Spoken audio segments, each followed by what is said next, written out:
अस्सलाम वालेकुम दोस्तों, उम्मीद करता हूँ आप सब ठीक होंगे और खैरियत से होंगे। तो आज हम पढ़ने वाले हैं कि हम अपने यूट्यूब चैनल के लिए नीश कैसे सिलेक्ट करें। तो नीश सिलेक्ट करने के लिए मैंने कुछ चार्ट बनाया है, उसका तरीक़ाकार आपको बता देता हूँ। और यूट्यूब चैनल स्टार्ट करने से पहले ये सिलेक्ट करना बहुत ज़रूरी है, वरना आपकी मेहनत ज़ाया भी हो सकती है। ज़ाया तो कुछ नहीं होता, लेकिन फिर भी आपको टाइम वेस्ट हो सकता है। तो सबसे पहले यहाँ पर मैंने कुछ लिखी हैं हेडर्स, आपको दिख रहे होंगे कि इंटरेस्ट, रिसोर्सेज, ट्रेंड और कंपटीशन।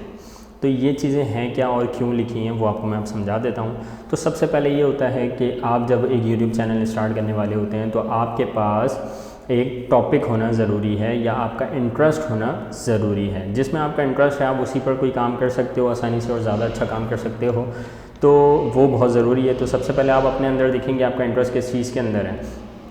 तो जैसे यहाँ पर लिखा हुआ है मैंने कि educational, earning skills, digital marketing, Instagram, Facebook hacks, Excel और beauty, data analytics, Android development. तो ये बहुत सारे लोग, जैसे लड़कियाँ होती हैं उनके पास फैशंस की होती है और फैशन की होती है, ब्यूटी की होती है, उसके अलावा वो और भी बहुत सारी चीज़ें कर रही होती हैं। कुछ ऐसी भी होती हैं जो अपनी टेक्नोलॉजी में भी होती हैं। तो मुख्तलिफ़ लोग हैं, हर किसी का अलग अलग गर्ज होते हैं। फ़ूड की बात कर सकते हैं आप, जैसे कि फ़ूड पर कोई काम करना चाहता है तो फ़ूड की रेसिपीज़ वगैरह पे काम कर रहे हैं तो उसकी वीडियोस बना सकते हैं। उसके अलावा कोई आप जो है डिज़ाइनिंग कर रहे हैं तो उसके अकॉर्डिंग आप काम कर सकते हैं। और लड़के भी मुख्तलिफ़ किस्म की चीज़ों पर काम करते हैं। तो आप सबके पास अलग अलग अपॉर्चुनिटीज़ हैं, आप अपने हिसाब से सोचकर और हिसाब से देख सकते हैं कि आपका किस में इंटरेस्ट है और किस पर आप काम कर सकते हैं। ठीक है, तो ये तो हमारा इंटरेस्ट की बात हो गई। तो वो जो इंसान जिस पर ज़्यादा इंटरेस्ट रखता है उस पर ज़्यादा अच्छा काम भी कर सकता है। तो उसके बाद बात आती है रिसोर्सेज की। अब बात ये कि आप किसी टेक्नोलॉजी पर काम करना चाहते हैं लेकिन आपके पास रिसोर्सेज नहीं है, आपके पास पैसा नहीं है, आपके पास टाइम नहीं है, आपके पास जो है उसकी ज़्यादा रिसोर्सेज नहीं है जो आपकी नीश के अंदर इस्तेमाल होने वाली है, तो आप उस पर काम नहीं कर सकते।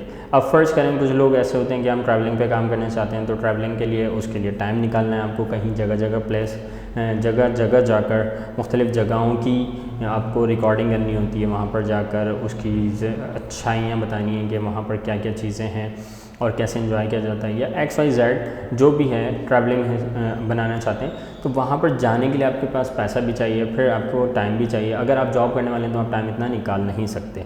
तो इसीलिए आपको सबसे पहले ये भी देखना है कि मेरा इंटरेस्ट तो इसमें है, लेकिन क्या मैं इसके लिए वक्त निकाल सकता हूँ, इसके लिए पैसा मैं निकाल सकता हूँ, इसके लिए मेरे पास दूसरी चीज़ें हैं जो मुझे चाहिए, तो वो आपके पास हैं या नहीं, तो वो देखना ज़रूरी है।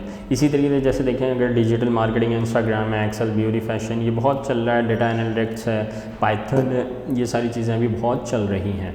तो इन चीज़ों को अगर आप देखते हैं तो जो आपकी रेंज में आती है कि आप इस पर टाइम भी निकाल सकते हैं और वक्त निकालने के साथ साथ पैसा भी इन्वेस्टमेंट भी कर सकते हैं, और नहीं तो ये आपकी आसानी से काम इस पर आप कर सकते हैं। तो मैंने कुछ लिखी हैं, जैसे रिव्यू है। रिव्यू आपने देखा होगा कि कोई भी ड्रामा है उसका कोई रिव्यू आ रहा है, या कोई नया गाना है उसका रिव्यू आ रहा है, कोई न्यू फिल्म है उसकी रिव्यू आ रही है। डिजिटल मार्केटिंग आजकल बहुत ज़्यादा इन है 2024 में, और 2023 से ही चल रही है ये, तो इसकी बहुत ज़्यादा डिमांड चल रही है। इसके अलावा इंस्टाग्राम मार्केटिंग है, फेसबुक मार्केटिंग है, यूट्यूब मार्केटिंग है, ये सारी चीज़ें बहुत ज़्यादा चल रही हैं। एक्सेल पर अभी बहुत ज़्यादा चल रहा था VBA वगैरह, और उसकी जो है प्रोग्रामिंग कैसे हो रही है, और न्यू डेवलपर्स और सॉल्वर टैब, ये सारी चीज़ें बहुत ज़्यादा चल रही हैं। ब्यूटी पर तो चलता ही रहता है, ये तो आम है, और फैशन भी चलता रहता है। तो इन पर अगर आप काम कर सकते हैं तो कर रहे हैं सही। उसके अलावा फूड पर भी काम कर सकते हैं, आप डेली बेसिस पर खाना पकाते हैं तो उसकी वीडियो बनाकर भी आप डाल सकते हैं। ठीक है, इसके अलावा कार्टून्स बहुत ज़्यादा चल रही है, तो ये भी आप कर सकते हैं। कार्टून्स के अंदर आपको फिर किस तरीके से वीडियोज़ बनानी है, क्या स्टोरी बनानी है, तो ये सारी चीज़ें आपको देखनी पड़ेंगी। तो ये कुछ ऐसी हैं जो आपके पास आ सकती हैं। अब बात करते हैं ट्रेंड। ट्रेंड क्या होता है? ट्रेंड वो होता है कि किसकी ज़्यादा डिमांड चल रही है।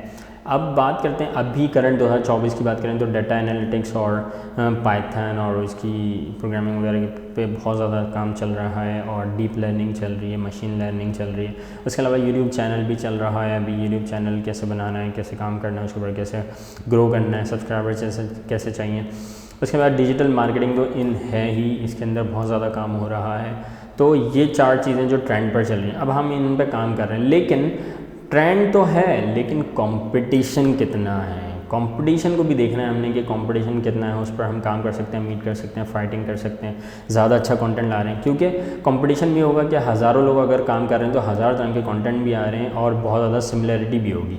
अगर आप एक चीज़ बना रहे हैं तो आप भी उसके अंदर सिमिलरिटी रख रहे होंगे, तो आपने कुछ नया करना है उसके अंदर ऐसा जो दूसरे ना कर रहे हो, ताकि वीडियो पे लाइक्स आएँ, ज़्यादा रिव्यूज़ आएँ और कमेंट्स भी आएँ। क्योंकि आप एज अ प्रोफेशनल काम करना चाहते हैं। अब आप अगर यूट्यूब चैनल बना रहे हैं तो एक प्रोफेशनलिज्म के साथ बनाना चाहते हैं ताकि आप उसको उसके ज़रिए अर्निंग कर सकें। तो इसलिए अगर आप चाहते हैं तो उसके अकॉर्डिंग आपको सारी चीज़ें सीखनी भी होंगी, उसके अकॉर्डिंग आपको सारा काम करना भी होगा। कंपटीशन है तो कंपटीशन से निकलना कैसे और उससे ज़्यादा अच्छा काम कैसे करना है, ये चीज़ें सीखना बहुत ज़रूरी है। तो अगर आप देखें यहाँ पर डेटा एनालिटिक्स लिखा था मैंने ट्रेंड के अंदर, अब कंपटीशन है। एजुकेशनल में भी कंपटीशन बहुत ज़्यादा चल रहा है, अर्निंग स्किल में बहुत ज़्यादा चल रहा है, फेसबुक है, इंस्टाग्राम है, ब्यूटी, इनमें बहुत ज़्यादा कंपटीशन चल रहा है।